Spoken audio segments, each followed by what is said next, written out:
अस्सलाम वालेकुम, कैसे हैं आप सब? बड़े दिनों के बाद मुलाकात हुई। नहीं खैर, हुई तो भी चंद घंटों पहले ही है।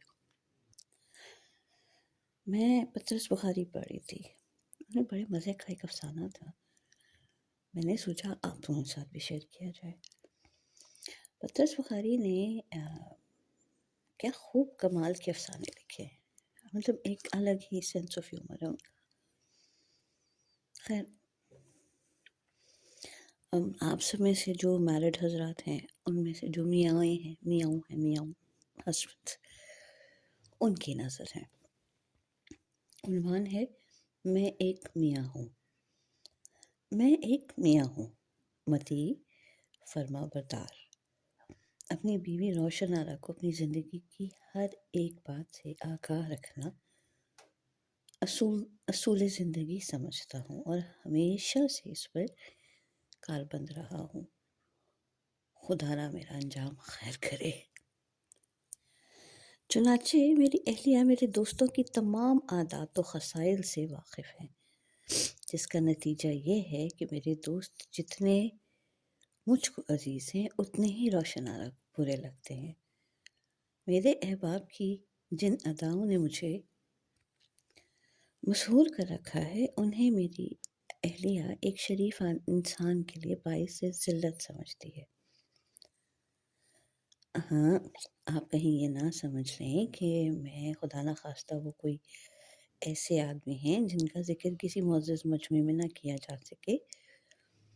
कुछ बेचारे अपने हुनर के तोफ़ैल और कुछ खाकसार की मोहब्बत में या कह लीजिए सोहबत की बदौलत सबके सभी सफ़ेदपोश हैं। लेकिन इस बात को क्या करूं कि उनकी दोस्ती मेरे घर के अमल में इस कदर खलल अंदाज होती है कि कुछ कह नहीं सकता। मसलन मिर्ज़ा साहब ही को ले लीजिए। अच्छे खासे भले आदमी हैं।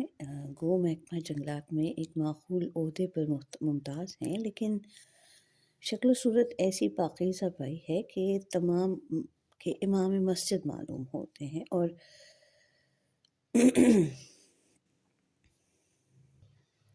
जुआ वो नहीं खेलते, गुल्ली डंडे का उनको शौक़ नहीं, जेब कतरते हुए कभी वो नहीं पकड़े गए बेचारे।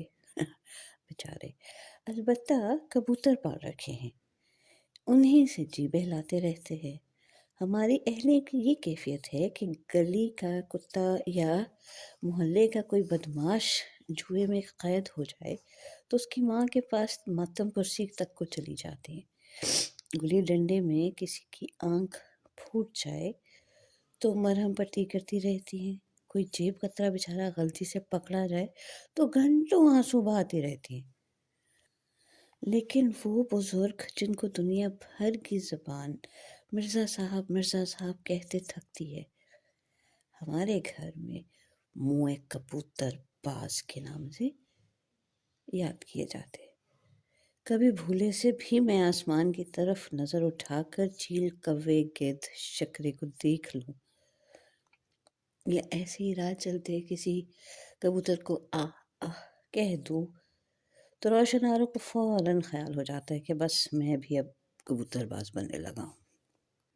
उसके बाद मिर्ज़ा साहब की शान में कोई एक कसीदा शुरू हो जाता है, बीच में मेरी जानब भी कुछ ना कुछ कस्तन पहुँच जाता है। बस ये समझ लीजिए कि कभी लंबी बहर होती है तो कभी छोटी बहर होती है।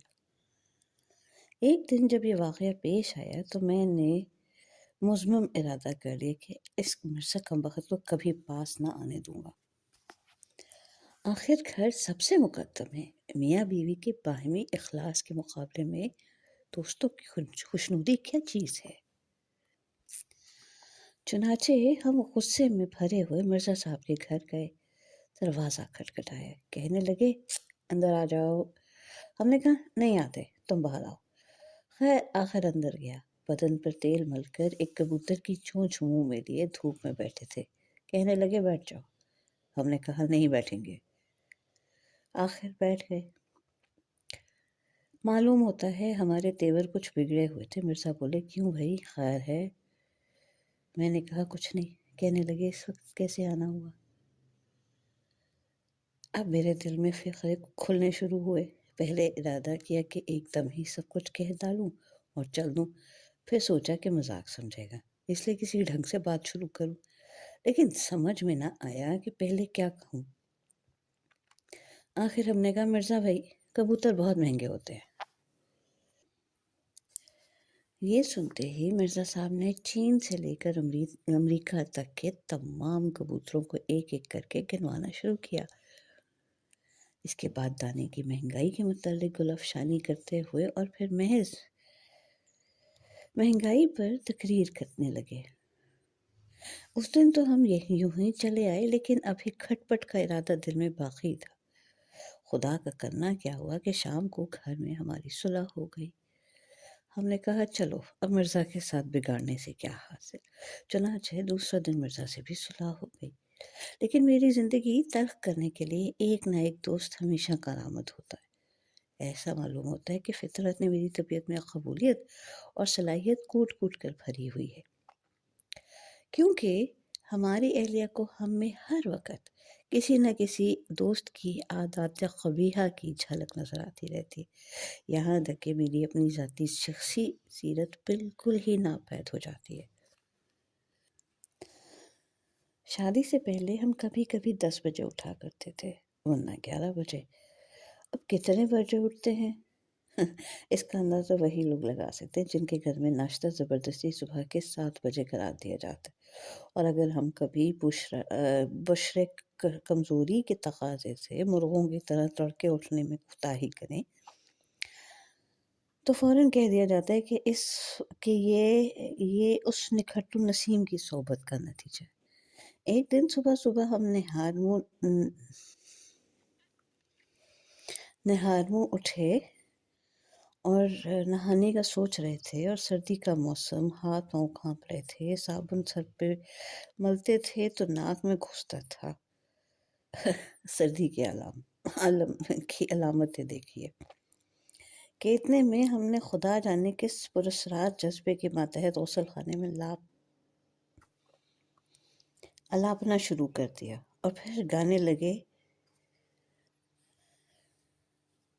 غسل خانے میں الاپنا شروع کیا اور پھر گانے لگے توری چھلبل ہے نیاری۔ یہ اس زمانے کا بڑا مشہور گیت ہوا کرتا تھا۔ اس کو ہماری بے انتہائی بدمذاقی سمجھا گیا اور اس بدمذاقی کا اصل منبع ہمارے دوست پنڈت جی کو ٹھہرایا گیا۔ لیکن حال ہی میں مجھ پر ایک ایسا سانحہ گزرا ہے کہ میں نے تمام دوستوں کو ترک کر دینے کی قسم کھا لی ہے۔ 3-4 دن کا ذکر ہے کہ صبح کے وقت روشن آرا نے مجھ سے میکے جانے کے لیے اجازت مانگی۔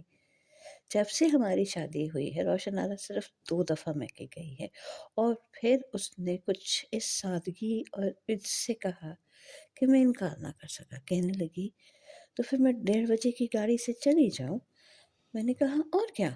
وہ چھٹ تیاری میں مشغول ہو گئی اور میرے دماغ میں آزادی کے خیالات نے چکر لگانے شروع کیے، یعنی اب بے شک دوست آئیں، بے شک ادھم مچائیں، میں بے شک کھاؤں، بے شک جب چاہوں اٹھوں، بے شک تھیٹر جاؤں۔ میں نے کہا روشن آرا جلدی کرو نہیں تو گاڑی چھوٹ جائے گی۔ 7 اسٹیشن پر گیا، جب گاڑی میں سوار کر چکا تو کہنے لگی خط ضرور لکھتے رہیے گا۔